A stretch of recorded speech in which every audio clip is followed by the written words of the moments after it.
Hello, everyone, and welcome to Debate the News True Crime. I'm Joseph Labasco, joined by your other host, Adrienne Barker, and our special guest host, Angie. Tonight, we're delving into a chilling case from the 1990s that remains shrouded in mystery for decades: the Fox Hollow Farm murders. This case has all the makings of a true crime nightmare: a wealthy family man leading a secret double life, a string of young men vanishing, and a discovery on a secluded estate that would unearth the horrors hidden in plain sight. A quick note before we continue. Tonight's episode involves discussions of extremely violent crimes, including sexual violence and graphic details of murder, which some listeners may find disturbing. Listener discretion is advised. If you or someone you know needs support, help may be available via the Crisis Lifeline by dialing 988. Please remember, Adrienne, Angie, and I are not law enforcement officers, attorneys, or forensic experts. We do our best to research each case thoroughly, but the show is recorded live with little to no editing. Any factual inaccuracies are unintentional. And of course, any individuals we discuss who haven't been convicted of a crime are presumed innocent until proven guilty in a court of law. The opinions of our guests and audience members are their own and don't necessarily reflect the views of myself, Adrienne, Angie, or Debate the News. And I'm Adrienne Barker. The Fox Hollow Farm case truly plays out like a dark thriller, except every bit of it is horrifically real. So imagine this. Close your eyes for a second. A sprawling suburban mansion, unsuspecting young men lured to their deaths, the remains hidden on the property. And let me just call him the names that he deserves, because I could go down a list of vampire, Fox Hollow Farm, depraved killer, cowardly predator, soulless hunter, serial butcher. But you know what I'm going to say, Joseph and Angie? I'm going to call him the demon in disguise. The killer's family. They live there every day. Every day they live their life above this sinister secret. And between 1992 and 1996, so sad, over a dozen men went missing around Indianapolis. And many of them were last seen at gay bars. And for years, no one connected the disappearances. Perhaps due to societal stigma, maybe a lack of communication between jurisdictions. When investigators finally zeroed in on this monster, Herb Baumeister, and searched his 18-acre estate called Fox Hollow Farm, 3 words, the truth was almost beyond belief. More than 10,000 charred bone fragments scattered in the woods, representing a victim count that could rival even notorious killers like Jeffrey Dahmer. This case, it really forces us to confront uncomfortable issues: bias, secrecy, how it allowed a serial killer to operate undetected, and how the victims' families, they waited decades for answers, and how modern forensic breakthroughs are finally giving names to the nameless. Thanks, Adrienne. And I'm your girl, Angie, aka AngiesWorld, joining Joseph and Adrienne tonight as the guest host. This case has fascinated and horrified me for years, not just because of the sheer brutality of the crimes, but because it raises so many questions about the way investigations were handled in the 1990s. I'm looking forward to diving into the details with you both and exploring what we can learn from the story. Thank you, Angie. We are so excited to have you tonight. Glad that you're here. But I promise I'm not going to cry tonight. Our goal tonight is to present the facts of this case clearly and respectfully, and always keeping the victims at the center of the story. We want to honor the young men whose lives were taken and shed light on how this investigation unfolded. We'll stick to the verified information from the credible sources and distinguish between confirmed facts and any speculation or theory. So here's how we're going to proceed. First, we'll walk through a detailed timeline of events, from Herb Baumeister's early life and the first disappearances, through the discovery of the remains at Fox Hollow Farm, all the way to the latest developments as of 2025. Yes. Then we'll pose some discussion questions to explore a broader issue raised by this case, including questions of justice without a trial, missed red flags, and finally, we'll wrap up with our thoughts on what we can learn from this case and a tribute to the victims. We are live on Chatter Social. We encourage you to download the app on the App Store because when we get to the discussion part, you're going to hear a lot of voices because they were smart enough to come into the room with us. So let's get to it. This is Debate the News True Crime Edition. Our timeline starts in the late 1980s to the early 1990s. Herb Baumeister appeared outwardly to be an ordinary family man living in Indianapolis. Born in 1947, he had a history of erratic behavior and even underwent psychiatric treatment in his youth. But by the late 1980s, he was a married father of 3 and a local entrepreneur. In 1988, he borrowed money from his mother to open a successful thrift store called Save-A-Lot.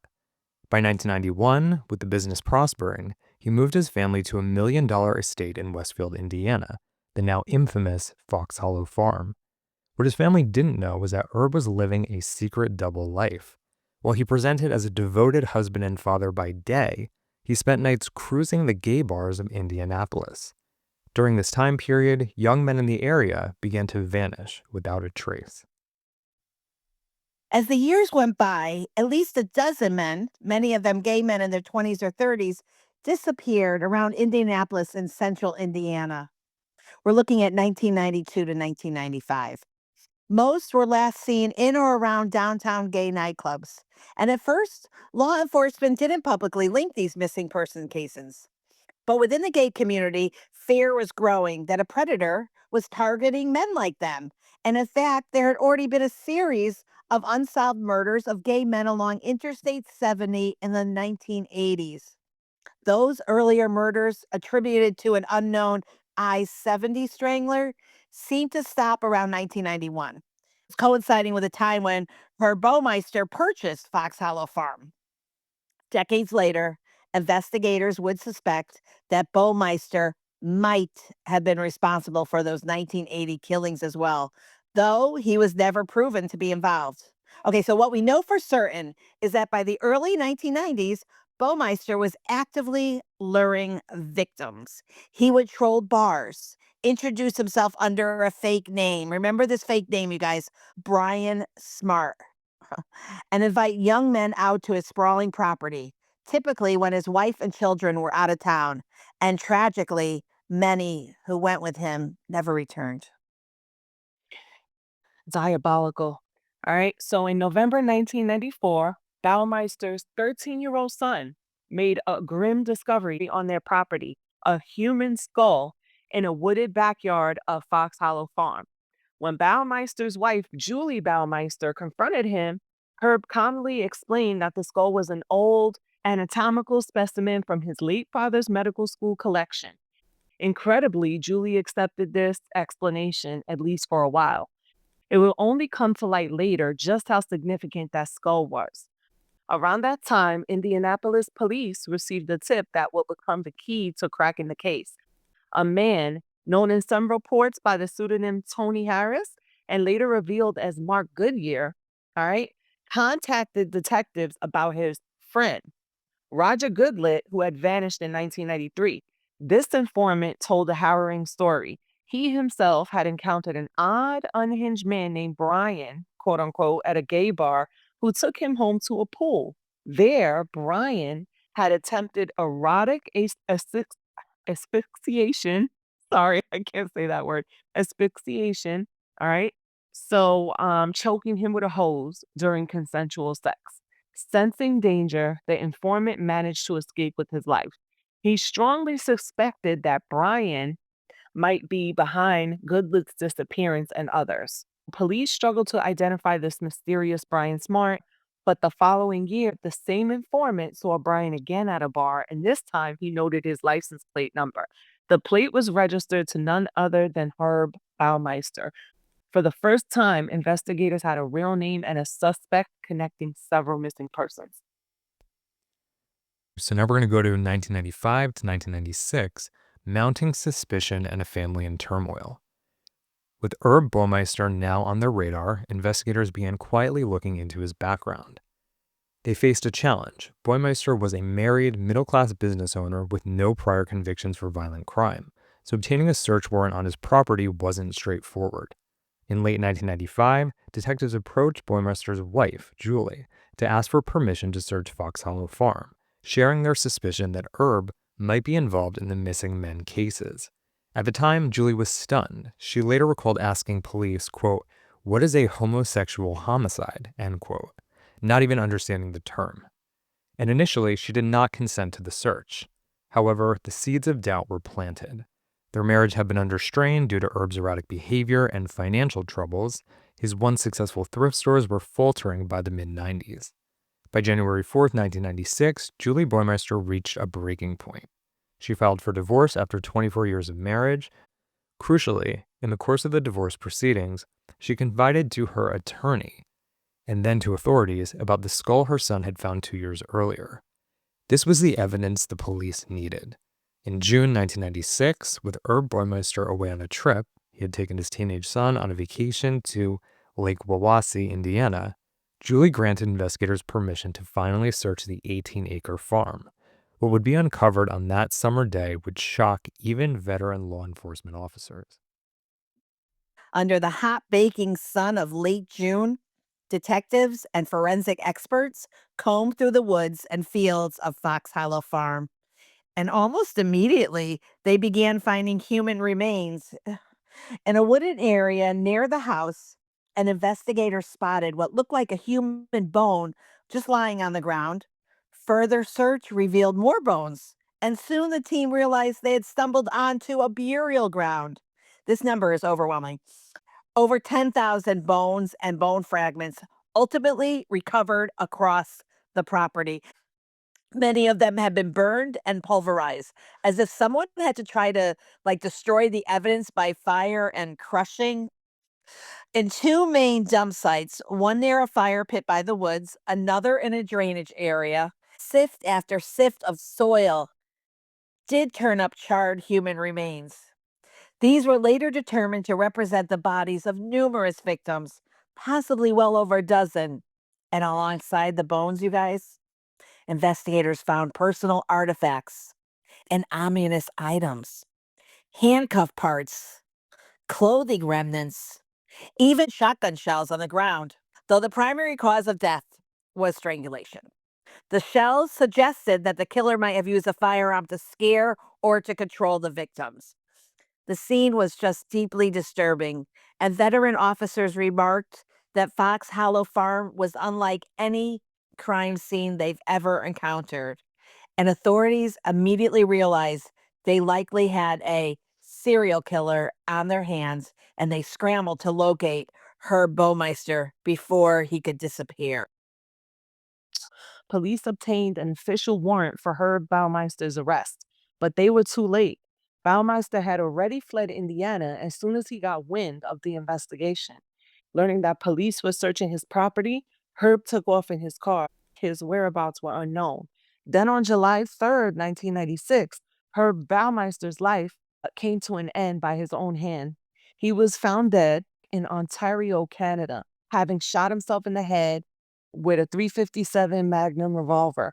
Next to his body, investigators found a rambling 3-page suicide note. In it, Baumeister made no mention of the bodies or the murders. Instead, he talked about failing business ventures, disintegration of his marriage, apologizing for the hurt he caused his family. It was a final act of evasion by killing himself.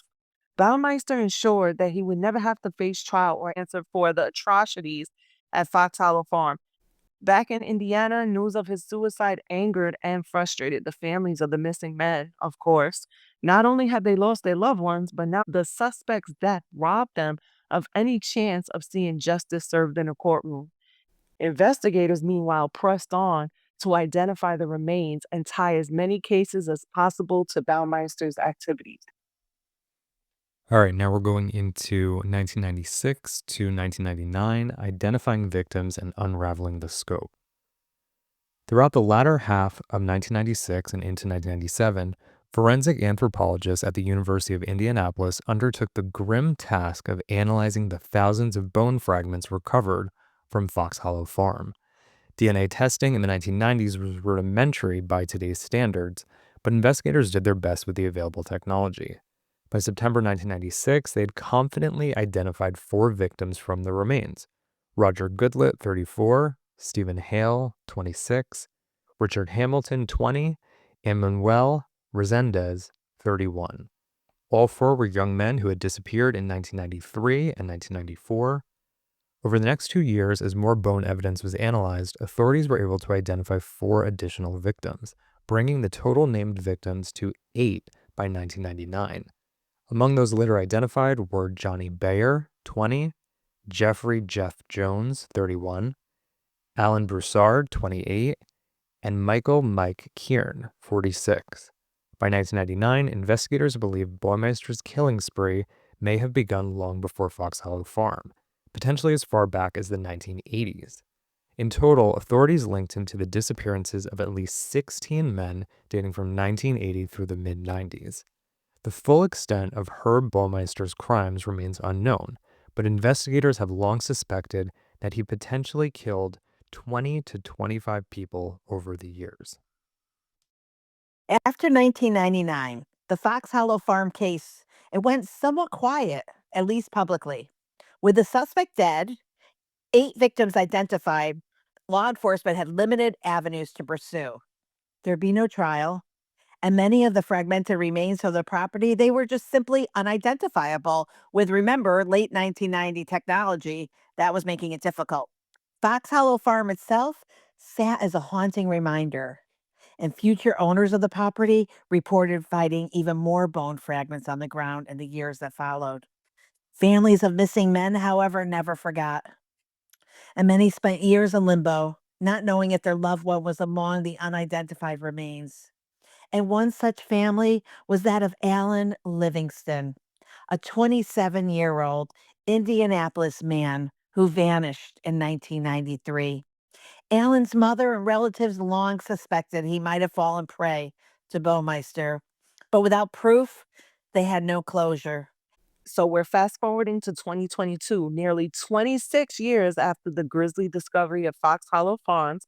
We see a renewed effort to bring answers to the remaining unanswered questions.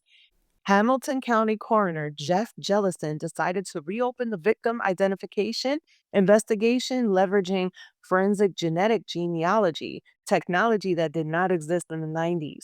In 2023, this effort yielded a remarkable result. A piece of bone that had been in storage since 1996 was tested and matched to the family of Alan Livingston. In October 2023, the coroner announced that the remains of Alan Lee Livingston had been positively identified, making him the 9th known victim of Herb Baumeister. Alan had been missing for 30 years, and at long last, his mother and loved ones got the answer that they had long awaited. In May 2024, officials publicly reconfirmed that remains previously found on the farm were correctly identified, including Manuel Resendez and Jeffrey A. Jeff Jones. By mid-2024, the list of known and confirmed Fox Hollow victims had grown to 9, and the community decided it was time to formally honor those lost. On August 29, 2024, Westfield officials and families of the victims gathered for the first ever public memorial ceremony dedicated to the Fox Hollow Farm victims. At this emotional event, a monument was unveiled bearing the names of the 9 identified victims, with space to add more names in the future. White doves were released into the sky as a symbol of peace. 2 of the identified men, Jeff Jones and Alan Livingston, who had never received proper funerals, were laid to rest that day. Meanwhile, the Fox Hollow case was capturing national attention again. And in February of 2025, ABC News Studios released the high-profile docuseries on Hulu titled The Fox Hollow Murders: Playground of a Serial Killer, which Angie wants us all to watch. It even included an interview with Mark Goodyear, the man who survived Baumeister's attack in 1994. So grateful he survived. And then in April 2025, yet another long-lost man got his name back. The coroner announced the identification of Daniel Thomas Halloran as a victim, the 10th identified from Fox Hollow Farm. And as of today in 2025, 10 victims have been identified, and investigators believe there are still many more. Shout outs to all those that are doing the investigation because that's got to be just something we can't even imagine. That job. The Fox Hollow murder case, once cold, is now a story of dogged persistence. I love that word, dogged persistence, proving that time and technology can bring justice, at least in the form of truth, even when a killer can no longer be put on trial because he was a coward and he killed himself. Angie? Yes, thank you, Adrienne. And guys, please check out that docu-series on Hulu. It's a four-part docu-series. It's called The Fox Hollow Farm Murders. Now that you've heard this podcast, definitely connect with that docu-series because you definitely get to know the victims like in a more intimate way. And this whole thing is crazy. And guys, that concludes our detailed timeline of the Fox Hollow Farm murders and the case of Herb Baumeister. It's a case that spanned decades, from the first disappearances and the shocking investigation of the 90s to the slow process of identification and remembrance that continues to this day. Now, let's discuss some of the broader issues the story raises and hear thoughts and questions from our live audience. So we're here on Chatter Social. So download the app, come in the room. So before we start with the questions, Angie, I am dying to know, like, what made you get so fascinated into this crime, and you did some deep dive. So I'd love to learn a little bit more about that before we continue. Oh, yeah, thanks, Adrienne. So I belong to a true crime book club, and the person who runs the book club is from Indiana. And he's also a YouTuber, and I follow him. And I think his video on Fox Hollow Farms probably was one of the biggest. He's a gay man, and he was around at that time. And this area was very small that this was happening in, and he remembers this very well. And at the time, he was drinking a lot. And he doesn't really remember. He kinda blacked out, but he did say that, he kind of vaguely remembers being at Fox Hollow Farms in her Baumeister's house with him and, like, 2 other people. And he kinda remembers the pool area. He remembers because how Herb Baumeister was killing them is he was going to these gay bars, he was luring them back to the house, he was giving them drugs, they were partying, whatever the case may be, and he was strangling them, like, asphyxiation. I can't say that word, ace can you Joseph, can you help me with that word? Don't ask me. Don't ask me. I think it's pronounced as asphyxia. Asphyxiation. Asphyxiation, yes. So that's how he was doing it, and he kinda remembers that, so he speaks about that, and he spoke about the story, like, very well, and even when this docuseries came out, he was, corresponding with authorities and, like, giving them as much information as he can remember and stuff like. And so that's how I first found out about Fox Hollow Farm and Herb Baumeister, just listening to him talk. And then, because I'm into true crime, I watched his video and a couple of other like little videos that they had on YouTube. But then when this series came out on Hulu, he spoke about it. And then I watched the series and I was like, wow. It was it was a good one. Not in good in a way, like, I don't wanna sound excited, like, I enjoyed it, but I think they did a good job of, obviously honoring the victims, speaking to people, and, just putting everything together. I think Hulu did a good job, and so when I was gonna come on here with you guys, Joseph was like, What do you wanna cover?" And I was like, "Let's cover this because I don't think this is as known as, like, a Jeffrey Dahmer case or, like, a Ted Bundy, but I feel like this one needs, like, people to know what happened. You know what I mean? Because this was just crazy, and then especially back then, he got away with a lot because crimes against gay people, especially in, like, Indiana and all that kind of stuff, wasn't really, like, looked into. It's just crazy. It's a crazy story, but I'm glad that I can help shed some light on it. So we're definitely going to be talking about that and, his suicide. And well, actually, let's just do it right now. So he dies before he could be arrested or tried. In my mind, I'm like, you freaking coward. Okay. But let's talk about Angie. And then we're opening this up to all of our beautiful friends here on Chatter. What does justice mean for the victims' families in a case like this? I feel like maybe it's not justice, but it's closure for them. Because imagine that teenager, his family didn't know what happened to him for years. And now at least they have some type of closure. They could have a proper, as best as they can, burial, memorial. At least they know what happened to their loved one and it's not a question anymore. So I don't know if it's justice, but it's closure. Yeah, I agree, Angie. I think that justice looks different to everyone, right? Some people might feel satisfied that he's dead and gone, and some people might not feel that way. They may have wanted to see a trial, they may have wanted to see acknowledgement and potentially him going to jail.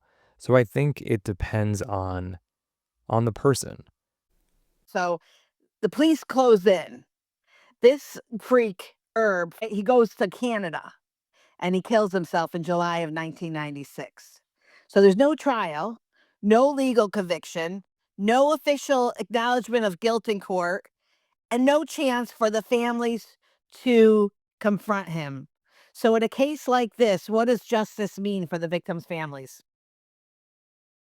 It means nothing, in my opinion. The only, I guess, satisfaction that they can have, and I won't say that word lightly, is that he will not be on the streets doing this anymore. He's gone. He's out of the picture.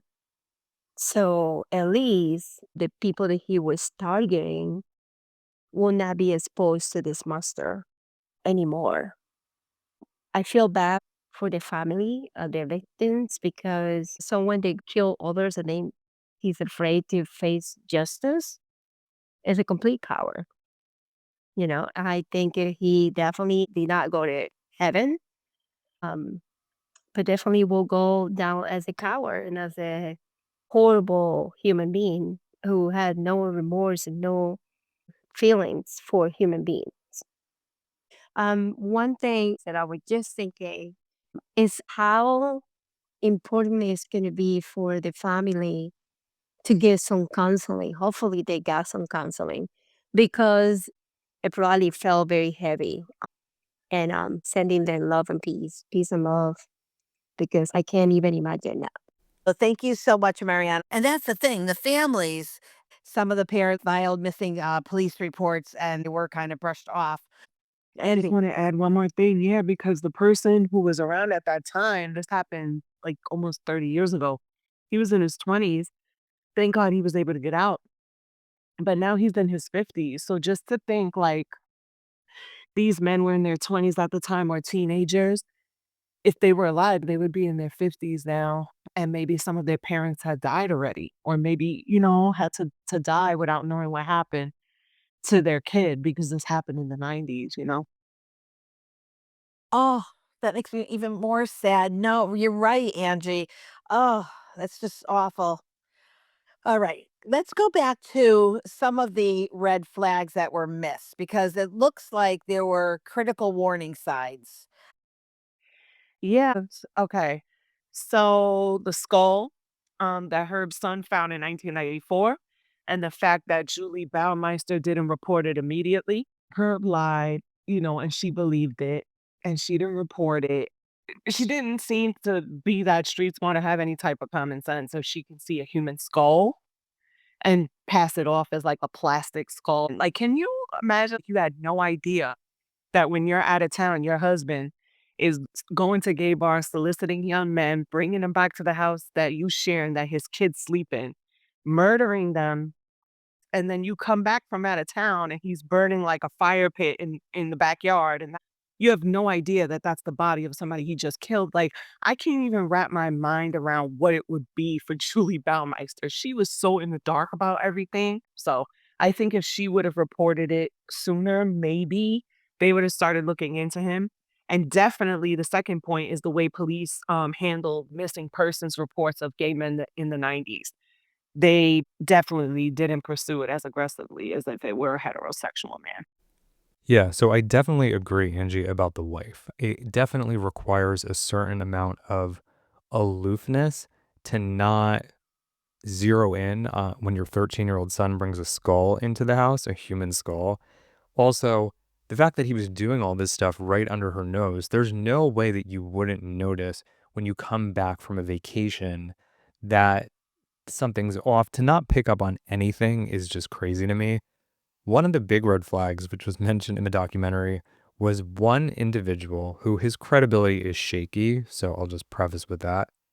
He claims that he went to the house one night with Baumeister and they went into the indoor pool area, and the entire area was lined with mannequins. That to me would be the first red flag to turn around and run away because that's psychotic. And if that story was true, I mean, I don't know. How did the wife not notice that like the mannequins were missing from their store and were like posed chilling by the pool while she was gone? I don't know. It's just very strange. And to be honest with you, spoiler alert. So if you don't want to hear this, then leave and come back. But that witness that Joseph is talking about, I personally think that that was Herb Baumeister's confidant and his boyfriend, because he was part of the reason how they got Herb Baumeister. He went to the police as a victim, and then years later, he was seeing him, he was dating him. Herb was telling him things. He knew more than you understand what I'm saying? I personally think he knew way more than he made it seem. Yeah, I agree, Angie. And again, innocent until proven guilty. This guy hasn't been charged, but just real wacky. The stories he was telling, even just his personality, everything about him was just weird. And some of the information he was giving absolutely led me to walk away from the documentary believing that he had some involvement. But I guess we'll never know. Hell yeah. Yeah. Allegedly. Allegedly. Allegedly, I think. In You know our what I mean? We're not in our saying he opinion. does. Our Exactly. opinion. Debbie, I see your hands up. Yes. So this case was creepy on so many different levels, but for me, like I say, when it comes to the wife, how did she not know? I mean, do you not think it's weird to have mannequins around the pool? Like, you have kids. To me, that alone was just creepy in and of itself. And the said guy that was involved, some of the things that they speculated throughout the entire documentary was that he didn't do it alone. And I honestly think that that said individual who was shaky and kind of um creepy, I think he was the co-conspirator, to be honest. I mean, when you watch that documentary and you see just his body language and the way he responds to questions, and at first he didn't want his face on camera, and then he did. And when he laughed at the one point, it's evil, evil. Debbie and Joseph, it's more fresh in your mind, and maybe Adrienne, if you saw the documentary. But I think he was doing some of this stuff. If I can remember, tell me if I'm wrong in the documentary. Yes, she was away on with the son when he was doing things, but sometimes he was going to these gay bars, soliciting men back to the house and doing stuff in the pool room when she was still in the house. Is that just me imagining that, or did they say that on the documentary? Because I think she was there some of those times. She was there, and that's the other thing. How do you know that there's not people in your house? I mean, yes, the house is pretty big, but at the same time, I mean, I'm gonna hear people coming in my house. That you can't tell me that they just kinda creeped around and were really quiet and no noise was made. But again, I'm gonna go back to those creepy mannequins as the wife. Don't you think that that's odd that your husband wants to have these creepy mannequins around your pool? Like, you're gonna allow your kids to go in this pool, and they're gonna bring friends over, and their friends are gonna go in the pool with the mannequins? I mean, come on, Okay, so this guy has all these mannequins. They're dressed in swimsuits, casual clothes. They're arranged to look like the guests lounging by the water. I was thinking, boy, if I had a party, I probably wouldn't mind a few mannequins. They would be good in the pictures. But this guy gave them names. So the investigators and psychologists, Angie, I don't know if you guys know this, believe that the mannequins were a way to mask his loneliness and feed his double life. So to his wife and his kids, he's working late. In reality, he spent nights in the pool room, sometimes alone, and he always was surrounded by fake friends. But one of the things I thought were really interesting is the symbolism. Fake on the outside, right? A mannequin, fake on the outside. He was a family man, a businessman, and empty on the inside like a mannequin. Most of them are hollow, right? No empathy, no real human connection. Ooh, I don't know if that gives you guys the chills, but that gave me the chills. Mariana, take it away. I wanted to touch on the wife situation and how could she not say anything or have some kind of suspicion? It brings me back to the case of the Menendez brothers. It would say their mother knew what was happening to them as well, right? But she never say anything and she never intervened. She never stood out to her husband. So I was thinking, what is going through their minds and why they are not standing out to this man? They are committing crimes. And I think it's fear of their own lives. Was she afraid for her and her kids? Did she overlook what was happening? I just, I want to leave that there. So I want to pick it up. If you don't mind, you leave it. I grabbed it already. Um, put yourself as her. First of all, it's 1971. They're both young, 3 children. He's eccentric. He's moody. He's increasingly strange over time. Crap, that sounds like my husband. Anyways, their marriage is troubled, and she did suspect that he was living a double life. And yes, the red flags. The human bone, I could see where he's like, "Hey, it was a dissected skeleton. My dad was using it for teaching because his father was a doctor." Okay, I would believe him, wouldn't you guys? And yeah, he was secretive and spent nights away. Uh, and the mannequins in the pool, she did say unsettled her. He described them as quirky decor.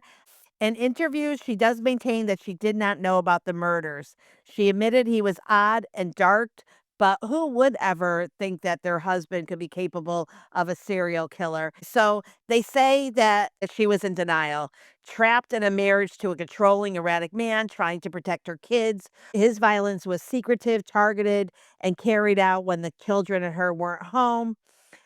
But anyone else want to add to that or debate me that I'm wrong? You never know if maybe she was drugged.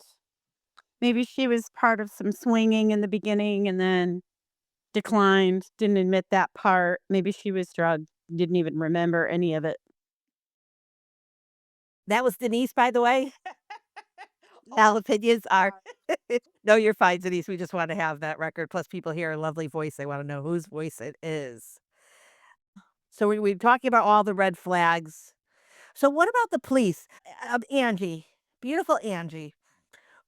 The Yes. police really handled this missing persons report. I know you mentioned it and we talked about it, but let me ask you, how does that make you feel? That even in the 90s, that how they handled it. I mean, imagine you're reporting that your son is missing and you're told, "Oh, he probably just ran away." Right. Yeah, it was a tough time for gay men back then, especially in our area. And the reason why I know is because of the YouTuber I followed. He talks about how dangerous it was. And there weren't a lot of laws in place to protect the LGBTQ community. And, they had to watch their back because a lot of crimes was against them. Like they were getting beat up, killed, different things like that. And the community was small. And I remember him saying, like, when the first guy was missing, because there was only a few gay clubs back then, and they had his picture, and everybody was like, "Oh my God, how could this happen?" And the thing about it is, Herb Baumeister, with the guy's missing picture in the bar, was still going back to that bar, soliciting more people, and they were going with him, not even knowing he was the one responsible for the first missing person. So he kept getting away with it because they had no idea it was him. And police just did not care back then. They weren't really interested in finding out what happened to these guys who were in this lifestyle and stuff like that. And the other thing too that I want to mention is a lot of them that went missing, I do think that had to do because 90s, that's when AIDS first came out. And I think that they were overlooked because of it. And I know in so many cases we talk about the people that are just, less fortunate, that are ones that are overlooked. And I think that in this instance, this was another area where people were overlooked because of their lifestyle. And for that, I really feel that justice was not served for them, and the fact that they fell into a specific demographic really hurt the case, and it could have been stopped sooner had they been looked at as just humans that were family members that were loved, and I think it would have been solved sooner had that been the case. Yeah. I mean, I don't know what that area looked like during this time period. I don't know what resources the police department had. I don't know how much other crime they may have been dealing with.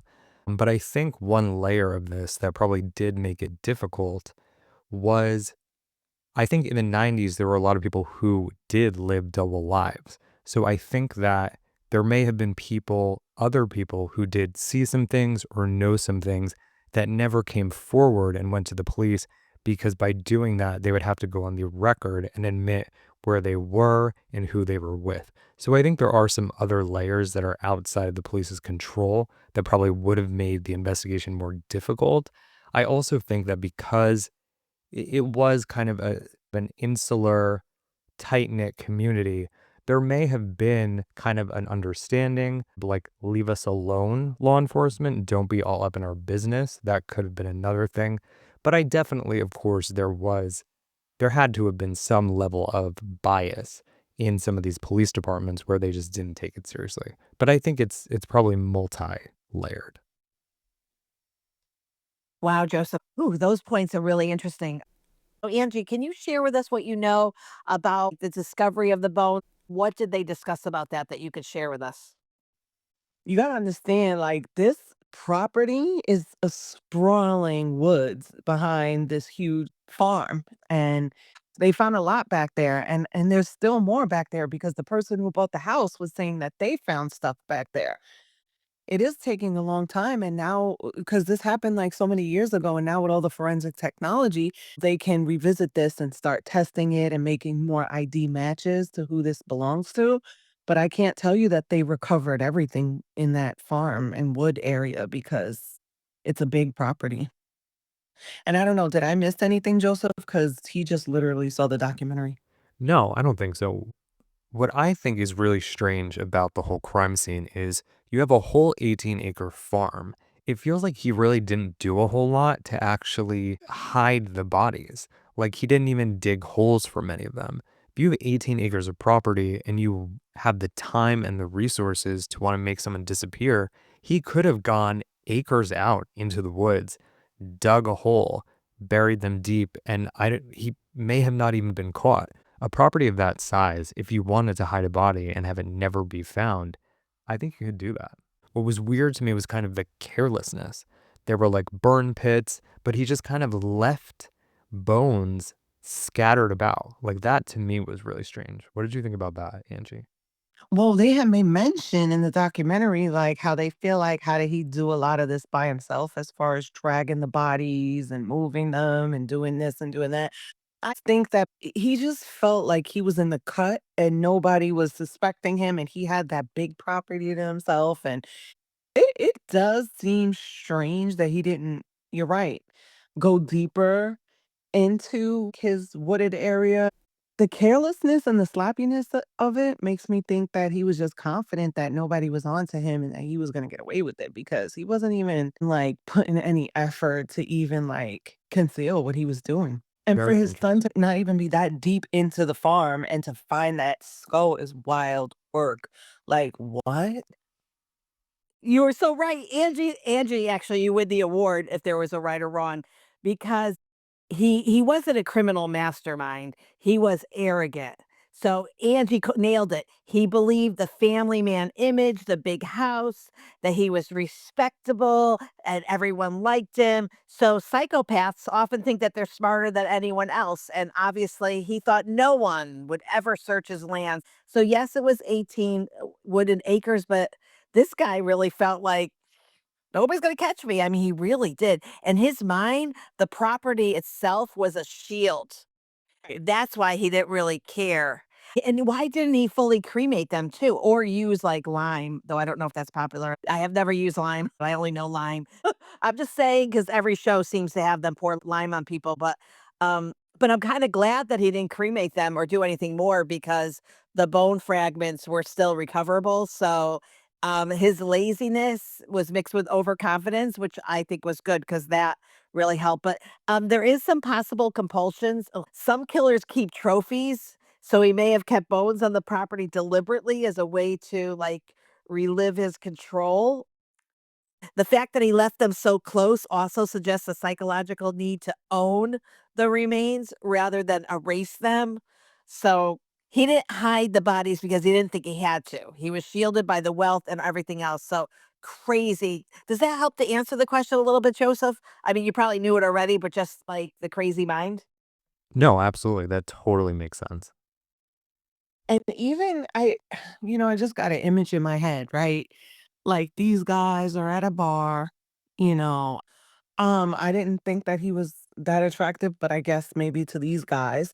So they're on substances. Can you just imagine like you're at a bar, you're having the time of your life, you start talking to a person and you might feel chemistry with this person and they get in the car. And can you imagine you're driving away from the city area and you're driving up and up and up. And now the trees are getting taller and it's getting darker.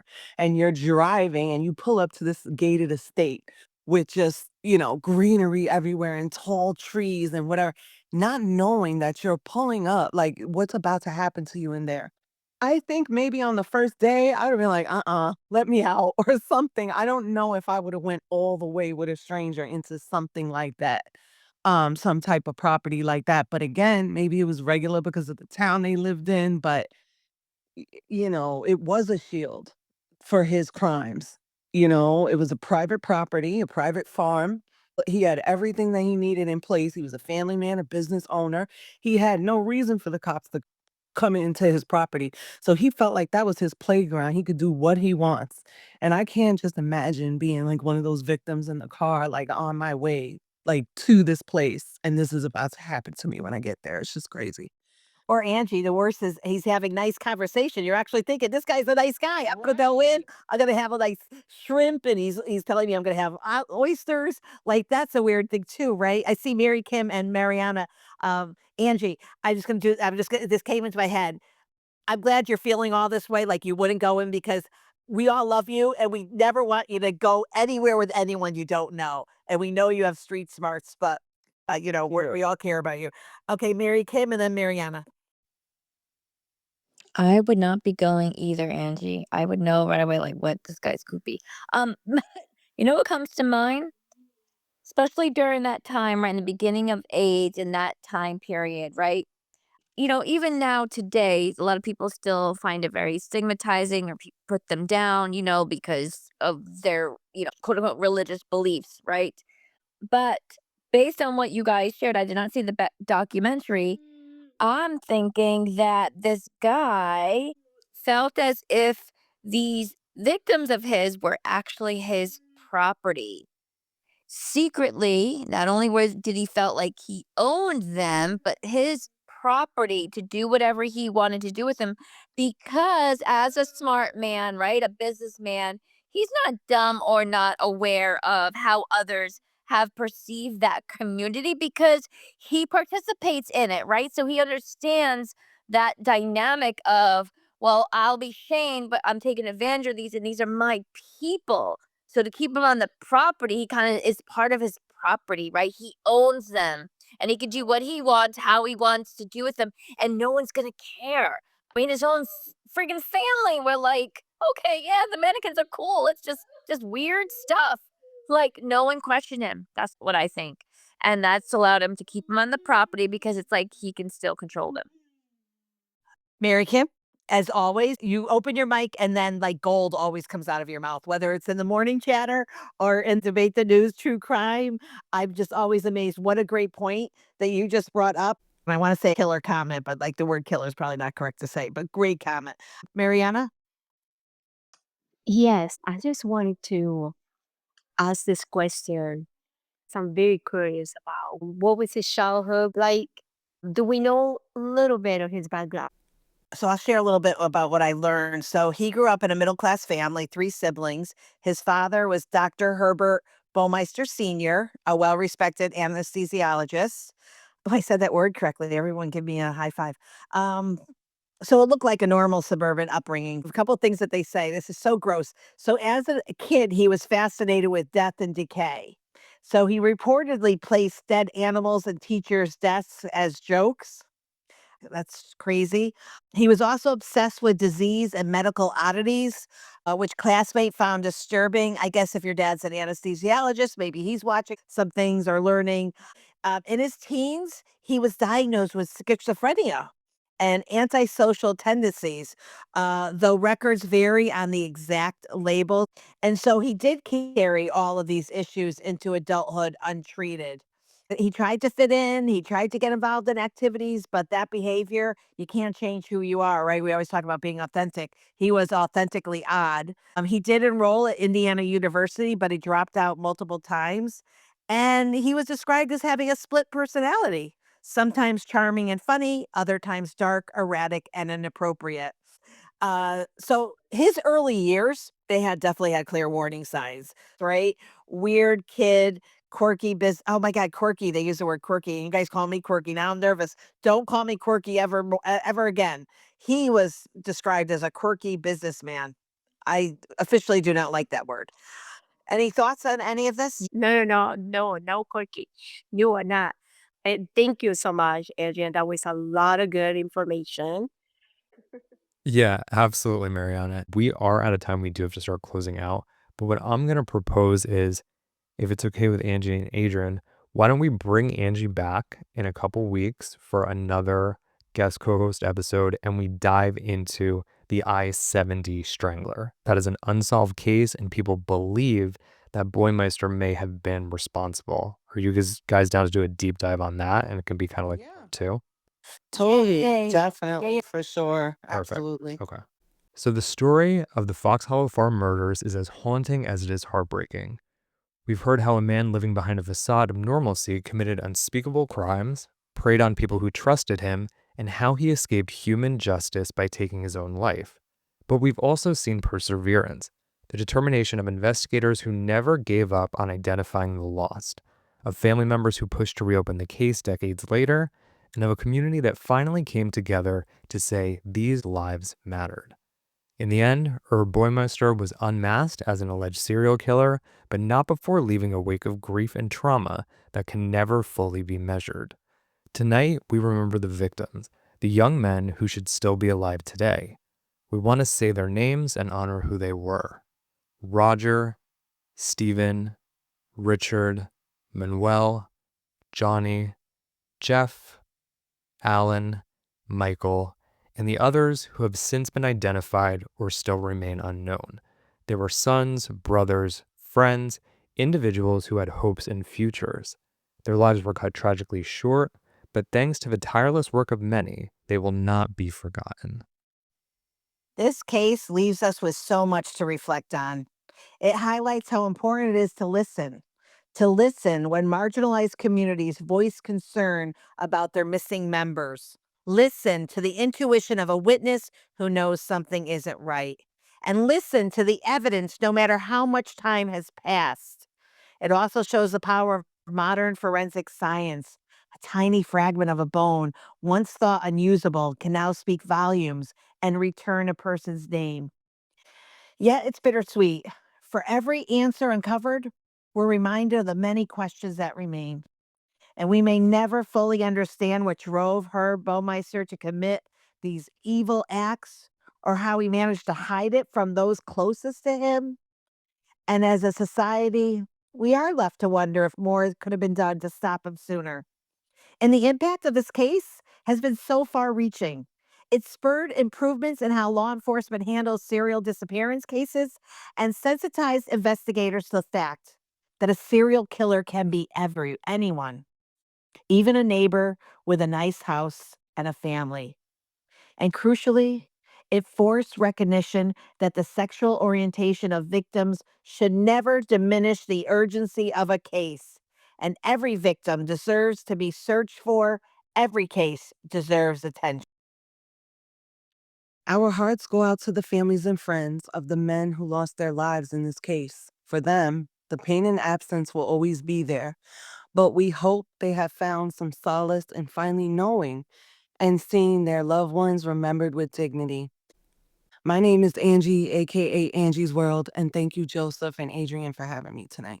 You can follow me on Apple, Spotify podcast, Angie's World podcast, or go to youtube.com/AngiesWorld. Go to Chatter Social, Angie's World. Go to Twitter, Angie's World. Thank you. Thank you, Angie, aka Angie's World. I'm happy to be part of your world, as Joseph is too, and all of us on Chatter. And if you're following, come in and meet Angie from Angie's World. So thank you for joining us on this in-depth journey through a very difficult case. Debate the News, True Crime, it's about more than recounting crimes. It's about learning from them and remembering those affected. If there's something positive to take away, it's even the coldest cases can yield answers when dedicated individuals persist. Let me take a second to thank Angie again. Oh my gosh, Joseph, love having Angie here. Thank you to Mariana, a staple in the true crime family. Mary Kim, a staple in the true crime family. Debbie, staple in the true crime family. We appreciate. Denise, you spoke very, very pleased. And thank you to our supporters on the stage. Let me just announce them quickly. Daphne, Jonathan, Momo, Lyricals, Nikki, Luella. Thank you. I really, really, really appreciate your support. So we'll be back next time with another case and another important conversation we can learn from. So until then, I'm Adrienne Barker. And I'm Joseph Labasco. Stay curious, stay vigilant, and take care of yourselves and one another. Good night.